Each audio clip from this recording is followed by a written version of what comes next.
Bonjour, nous sommes le mardi 19 novembre 2024 et le sujet est l'Ukraine et le conflit avec la Russie qui atteint son 1000e jour, bientôt 3 ans, puisque le conflit a commencé le 24 février 2022. Dans 3 mois, ça fera 3 ans. Et ce sera peut-être terminé puisque le 20 janvier, Donald Trump sera officiellement président, 47e président des États-Unis, et que peut-être avec lui, ce sera la fin du conflit russo-ukrainien. N'oubliez pas de vous abonner pour plus de news nationales, européennes et internationales sur ce monde merveilleux dans lequel nous vivons. Au 1000e jour du conflit avec la Russie, l'Ukraine dit qu'elle ne se soumettra jamais.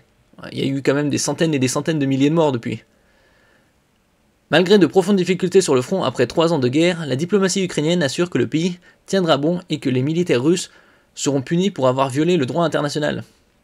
Récemment, Joe Biden avait fait un speech au Brésil où il autorisait l'Ukraine à utiliser des missiles à longue portée contre la Russie. Alors que précédemment, il disait qu'il leur interdisait. D'un autre côté, c'était Joe Biden qui l'autorise et le Pentagone qui dissuade l'Ukraine de le faire. L'Ukraine a affirmé ce mardi 19 novembre, au 1000e jour de l'invasion russe, qu'elle ne se soumettrait jamais en dépit de ses profondes difficultés sur le champ de bataille et de l'incertitude pesant sur la pérennité du soutien américain. Il y a eu déjà des centaines et des centaines de milliards de dollars d'aide humanitaire, militaire et financière à l'Ukraine depuis par les États-Unis et l'Union européenne, entre autres.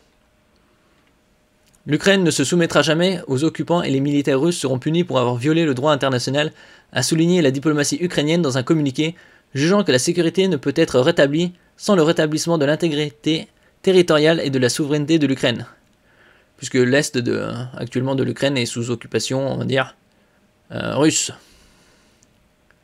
Faut pas oublier que ce conflit ne date pas d'hier, hein, ça n'a pas commencé le 24 février 2022. Il y a eu pas mal d'exactions de certains Ukrainiens dans les régions de l'est de l'Ukraine contre la minorité russophone. Dans son communiqué, le ministère ukrainien des Affaires étrangères relève également que la Russie, en près de 3 ans de guerre, a approfondi une alliance militaire avec la Corée du Nord et l'Iran, qui constitue une menace croissante pour la sécurité et la stabilité mondiale. Bon, ça, c'est le Nouvel Obs qui dit. On sait très bien que la stabilité du monde, c'est aussi l'instabilité du monde, vient de la part d'autres pays, comme les États-Unis, Israël, entre autres. L'interaction croissante de ces 3 régimes démontre que l'agression russe contre l'Ukraine est une menace mondiale qui déstabilise l'Europe, l'Asie du Sud-Est et le Moyen-Orient. Elle nécessite une réponse mondiale, dit-il. Ouais, c'est le bourrage de mots classique.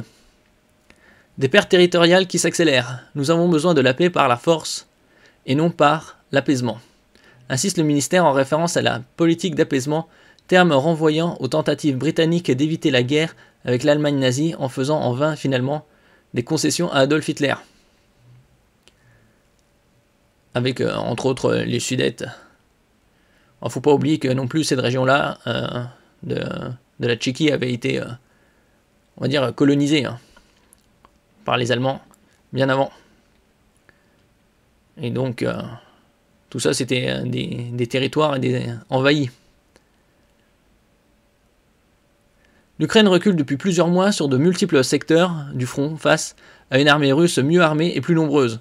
Et surtout, elle a beaucoup plus de ressources que les autres pays dans le monde, avec un territoire de plus de 17,1 millions de km².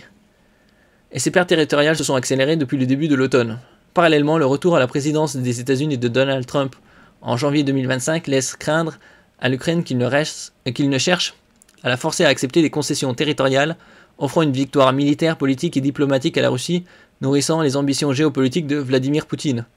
C'est surtout les ambitions territoriales de l'OTAN aussi, sous coupole américaine, pour étendre leur influence sur le continent eurasiatique depuis la Seconde Guerre mondiale. On verra si avec Donald Trump il y aura un compromis, une fin à cette guerre. Ça, ce sera dans quelques mois, l'année prochaine. Merci pour votre écoute et à la prochaine.